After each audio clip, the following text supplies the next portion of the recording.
Gold buyers, మీ కష్టాల్లో నమ్మకమైన మీ ఆత్మీయ నేస్తం.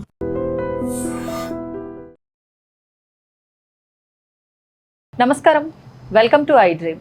ధర్మ మార్గం విత్ విజిత కార్యక్రమానికి స్వాగతం.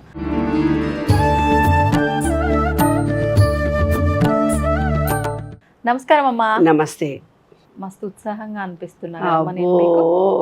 ఎందుకో చెప్పనా, ఆషాఢ మాసం వచ్చేస్తుంది. మరి ఆషాఢం వచ్చిందంటే మనకు తెలంగాణ ప్రాంతం అంతా కూడా దడదల్లాడిపోద్ది. దేంతో అమ్మా? ఏంటి బోనాలు, కొత్త చీరలు, కొత్త జాకెట్లు. చీరలు జాకెట్లే ముఖ్యం. బోనాలమ్మ ముఖ్యంగా. అంటే ఏంటో ఎన్ని పండుగలు చేసుకుంటూ ఉంటాం కానీ ఈ బోనాలు అనేసరికి ఆ హంగామా మామూలుగా ఉండదు. అందరిలో జోష్. అవును. ఎందుకని మన తెలంగాణ ప్రాంతంలోనే విశేషంగా బోనాలు ఎంత ఘనంగా జరుపుకుంటూ ఉంటారు? అసలు బోనం అంటే ఏంటి, బోనాలు ఎందుకు చెయ్యాలి, దాని గురించి వివరించండి.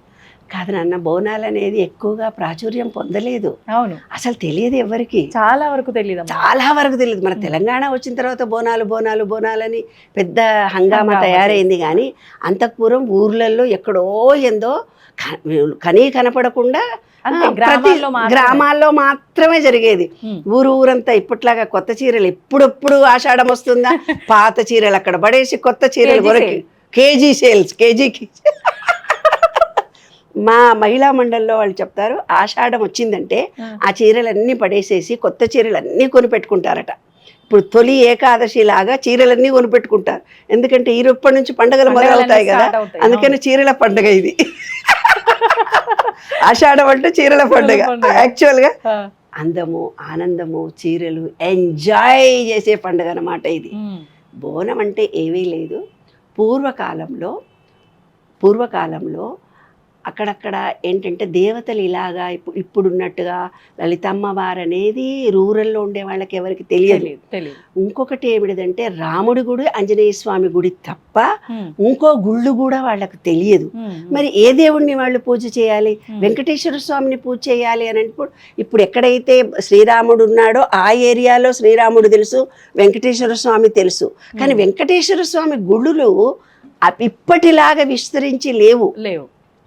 ఓన్లీ రాముడి గుడి కూడా తక్కువే, ఆంజనేయ స్వామి గుడి తప్ప ఊర్లలో ఏమి తెలియవు. ఒక చిన్న దీపం పెట్టి ఊరి దేవత అనేవాళ్ళు. అంటే ఆ ఊరిని కొలవడానికి, ఆ ఊరిని రక్షించడానికి ఒక దేవత ఉంది అని ఒక దీపం పెట్టేవాళ్ళే. ఒక దీపము, ఒక రాయిని పెట్టి ఊరికి బొడ్రాయి అనేది ఆ గూటిలో దీపం పెట్టి ఈమె ఎల్లమ్మ, ఈ ఎల్లమ్మ దేవత, ఈమె పార్వతీ దేవత అని దేవతల పేర్లు పెట్టుకునేవాళ్ళు. ఒక్కొక్క ఊరికి సంబంధించిన దేవత ఒక్కొక్కటి. చెరువు ఉంటే ఆ దేవత వేరు, గుట్టలుంటే ఆ దేవత వేరు, వ్యవసాయ రంగం ఉంటే ఆ దేవత వేరు. అలా వాళ్ళకి నచ్చి ఎవరు పెట్టుకున్నా ఉండేది సృష్టిలో స్త్రీ దేవత ఒక్కతే, స్త్రీ శక్తి. ఆ స్త్రీ శక్తికి ఏంటంటే వ్యవసాయం అంతా వచ్చింది, మన పంటలంతా వచ్చేసినాయి. పంటలంతా వచ్చి మంచిగా పంట పండాలి, మంచిగా వర్షాలు కావాలి. అందరూ అనారోగ్యాలతో ఉండేవాళ్ళు. గత్తర అనే రోగాలు వచ్చేవి. ఏమిటిదంటే వామిటింగ్స్, మోషన్స్ అయ్యేవి. అంటే ఏంది, లాట్రిన్లు పక్కనే ఉండేవి, ఇంటి పక్కనే లాట్రిన్లు ఉండేవి. ఇప్పుడంటే దూరంగా లాట్రిన్లు ఉంటున్నాయి కాబట్టి హైజీనిక్గా ఉంటున్నాము. రోగాలు కూడా మనకు తగ్గిపోయాయి, సామాన్యంగా తగ్గిపోయాయి. అలా అప్పుడు ఊర్లలో మురికి అంటూ మిట్టు ఏం తెలిసేది కాదు, అనామకంగా ఉండేవాళ్ళు. ఎడ్యుకేషన్ అనే తెలియదు. తెలంగాణ అంటేనే మరీ రూరల్ ప్రాంతం. అంటే పూర్తిగా మూఢనమ్మకాలు, మూఢ విశ్వాసం. ఈ చెట్టును చూపించి నువ్వు దేవత అంటే వాళ్ళ జీవితకాలం మొత్తం ఆ చెట్టును దేవతగానే కొలుస్తారు. ఒక రాయిని చూపించి ఇది దేవతమ్మ అంటే అది దేవతగానే కొలుస్తారు. అంత అమాయకమైన వాళ్ళం మనం తెలంగాణ వాళ్ళం. ఎందుకు తెలంగాణ వాళ్ళంటే మనకు ఎడ్యుకేషన్ చాలా తక్కువ, అపరిమిత జ్ఞానము లేదు, అజ్ఞాన దశలోనే ఉన్నాము. అజ్ఞానానికే అప్పటి కాలంలో ఆ దేవత ఆ ఊరిని కాపాడింది కాబట్టి పాలు నెయ్యి వేసి అన్నం వండి అమ్మవారికి ఆరగింపు పెట్టేవాళ్ళు. అదే బోనం అంటే ఏం లేదు, పండిన పంటను ఆహారంగా అమ్మవారికి సమర్పించి నివేదన సమర్పించి థ్యాంక్ యూ చెప్పుకోవడం. అమ్మ నువ్వు బాగా చూసావు, మా కుటుంబం బాగుంది, పంటలు బాగా ఉన్నాయి, మంచి ఆరోగ్యంగా ఉన్నాం, ఇవాళట్లాగా బోనం వచ్చింది, నాకు పట్టు చీర కొనిస్తావా లేదా, ఇవాళ బోనం ఎత్తుకోవాలి, నేను నెక్లెస్ కొనిస్తావా లేదా, కొట్లాడే రోజులు కావవి. ఏదో ఉన్నంతలో మంచి చీర కట్టుకొని దేవుడి దగ్గరికి వెళ్ళేవాళ్ళు. అక్కడ ఉన్నటువంటి ఆ వాయిద్యాల చేత మోగినప్పుడు అక్కడ ఉన్నటువంటి మన సబ్కాన్షియస్ మైండ్లో ఫీలింగ్తో సహా ఏవైతే ఏ దేవత ఉండేదో ఆ దేవత రూపంలో ఒక వ్యక్తి యాక్ట్ చేసేవాళ్ళు. అమ్మ నేను వచ్చాను ఈ ఊరికి అందరికీ, ఎందుకంటే వాళ్ళు పుట్టినప్పటి నుంచి అదే చూశారు. వాళ్ళు సబ్కాన్షియస్ మైండ్లో ఎవరికో ఒకళ్ళకి దేవత వస్తుంది, ఆ దేవత ఇక్కడ ఉన్నటువంటి ప్రజలందరినీ ఆశీర్వదిస్తుంది, రేపొద్దున భవిష్యత్తు ఎట్లుందో భవిష్యవాణి మాకు చెబుతుంది అనే ఆలోచనతో ఉండేవాళ్ళు అనమాట. అలా వాళ్ళ అమ్మమ్మ చెప్పింది, వాళ్ళ అమ్మ చెప్పింది, ఈమె చెప్పింది, ఈమె కూతురు చెప్పింది, ఈమె కూతురు చెప్పింది, అలా వంశపారంపర్యంగా వాళ్ళ థాట్స్ వాళ్ళ ఫీలింగ్స్ అన్నీ అవి.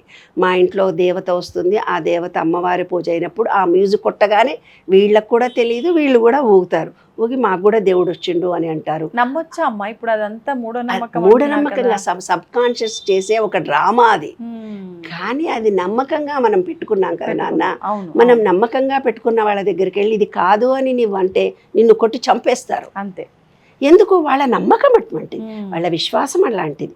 అంటే ఈ విశ్వంలో ఉన్నటువంటి విశ్వ చైతన్య శక్తి పాజిటివ్ ఎనర్జీ ఏదైతే ఉందో అమ్మవారి రూపంలో ఆమెను కొలిచినప్పుడు అదే రూపంలో వారిని ఈ విశ్వము బ్లెస్ చేస్తుంది.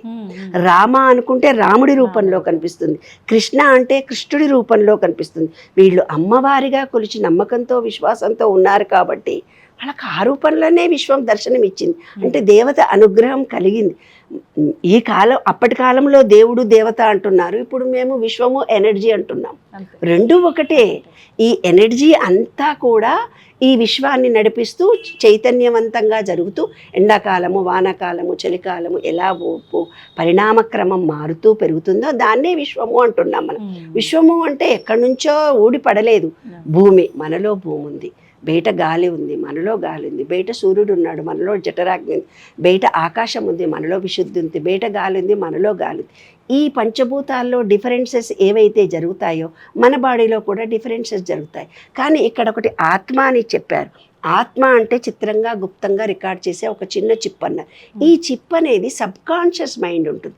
ఈ సబ్కాన్షియస్ మైండ్లో ఫీలింగ్తో సహా నీవు 14 నెలల నుంచి 7 సంవత్సరాల వరకు ఫీలింగ్తో సహా ఈ అమ్మవారిని నేను ఇలాగే కొలుస్తాను, నమ్మకము పూజ, వాళ్ళు పుట్టినప్పటి నుంచి చూసింది అదే విధమైన దర్శన భాగ్యం కలిగిస్తుంది ఈ విశ్వం వాళ్ళకి. అది కరెక్ట్ నాన్న, తప్పైతే కాదు. ఆ నమ్మకము విశ్వాసము బలీయంగా ఉన్న వాళ్లకు ఆ రూపంలో వాళ్లకు దర్శనం కూడా ఇస్తుంది, వాళ్ళు అనుకున్న కోరికలు కూడా అదే విశ్వ నియమంలోని విశ్వరహస్యం.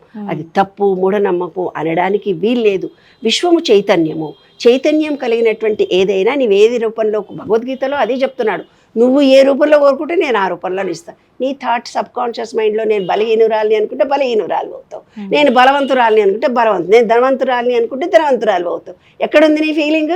ఈ సబ్కాన్షియస్ మైండ్లో ఉంది. ఓకే, కాబట్టి మన సబ్కాన్షియస్ మైండే దేవుడు. కాబట్టి మంచిగా పండుగ చేసుకుందాం, ఎంజాయ్ చేద్దాం, కొత్త కొత్త నగలు వేసుకుందాము, కొత్త కొత్త చీరలు కట్టుకుందాము. లా ఆఫ్ వైబ్రేషన్, ఒక వైబ్రేషన్ను కలిసి విశ్వమంతా ఒక చైతన్యం. ఏమి వదినా బాగున్నావా, ఏం చెల్లి బాగున్నావా, ఎవరి ఇళ్లల్లో వాళ్ళు తింటూ కనీసం పలకరింపులు లేని ఈ రోజుల్లో ఊరంతా ఒక చోట కలిసి అందరూ పలకరింపులు.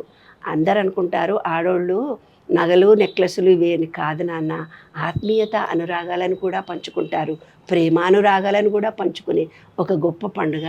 మంచిగా చేసుకుందాం, ఎంజాయ్ చేద్దాం, పద. మిగతా వాటి గురించి ఎందుకు ఆలోచించారు? గ్రామ దేవతలు ఇప్పుడు ఈ బోనాలు అనేసరికమ్మ జంతు బలి, కళ్ళు శాఖ, బెల్లం శాఖ ఇవి కూడా ఎక్కువగా చేస్తూ ఉంటారు. చాలా తగ్గాయి. ఎప్పుడైతే ఒక జంతువును బలి ఇస్తూ వెళుతుంటావో అది చనిపోయేటప్పుడు ఏం ప్రాణభయంతో గిలగిల కొట్టుకుంటుంది. అది ఎప్పుడైతే ప్రాణభయంతో గిలగిల కొట్టుకొని చచ్చిపోయిందో దాని శరీరం పార్టులంతా ఒక రకమైన భయం ఉంటుంది. ఆ భయంతో ఏర్పడినటువంటి నాన్ వెజ్ని నీవు తింటే నిరంతరం నీకు ఏదో భయము, ఏదో లోపము జరుగుతుంది. ఆ జంతు బలిని చాలా తగ్గించారు. కోడిని బలిచ్చేవాళ్ళు అది కూడా తగ్గించారు నాన్న. అమ్మవారికి ఆరగింపు పెట్టి అగరొత్తులు పెట్టి కొబ్బరికాయ కొట్టడం ఒకటే చేస్తున్నారు. ఎందుకంటే అది భయంతో చనిపోయినప్పుడు దాని శరీర భాగాలన్నింటిలో కూడా దాని కండరాల్లో నరాల్లో భయం అనే ఒక ఎనర్జీ ఉంటుంది. అదే ఎనర్జీతో వండినటువంటి నేను తింటున్నప్పుడు అవే ఫీలింగ్స్ నీకు వస్తాయి, నువ్వు భయపడుతూనే బతుకుతావు. కాబట్టి తినటం లేదు. చాలామంది తెలిసిన పరిజ్ఞానం పెంచుకుంటూ వెళుతున్నటువంటి ఇంత జనరేషన్లో తగ్గించేశారు. ఎవరో ఒకళ్ళు ఫోన్ చేసి మేము నాన్ వెజ్ తినము. అరే నాన్ వెజ్ తినొద్దని ఎవరు చెప్పారా? తినరు హ్యాపీగా. తింటే అట్రాక్షన్ అలా ఫలించదా అని అట్లాంటివి కండిషన్స్ ఏమీ లేవు నాన్న.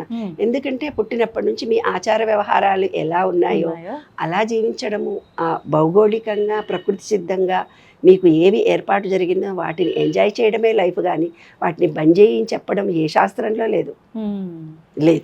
బలవంతంగా చంపొద్దు అన్నారు, బలవంతంగా ఎవరిని హింసించొద్దు అని అన్నారు. అది మాత్రం చెప్పారు, అంతకంటే ఎక్కువ చెప్పలేదు. కాబట్టి ఎవరి సిద్ధాంతాలు ఎవరి నమ్మకాలు వాళ్ళే. ధన్యవాదాలమ్మా. నమస్తే. And for more videos, Please subscribe to iDream channel. Subscribe to iDream Media. Please subscribe to iDream. Please subscribe to iDream. Please subscribe iDream. And please subscribe to iDream. For more videos, subscribe to iDream. please like, share and subscribe to the channel. Congratulations, iDream. Subscribe to iDream. Subscribe to iDream. So subscribe to iDream Media. iDream ki iDream team andarki huge congratulations. Please subscribe iDream Media. Please subscribe to iDream. Subscribe iDream. Please subscribe to iDream. iDream అంటే నా కళల channel subscribe చేసుకున్న నోరు తిరుగుతలేదు, మీరైతే గంట గుర్తు కొట్టండి. For more such videos, please subscribe to iDream. Subscribe to iDream. Please subscribe to iDream. Please subscribe iDream Media. Please do subscribe to iDream. Please subscribe to iDream Media. For best entertainment and information, please subscribe iDream. And don't forget to subscribe to iDream.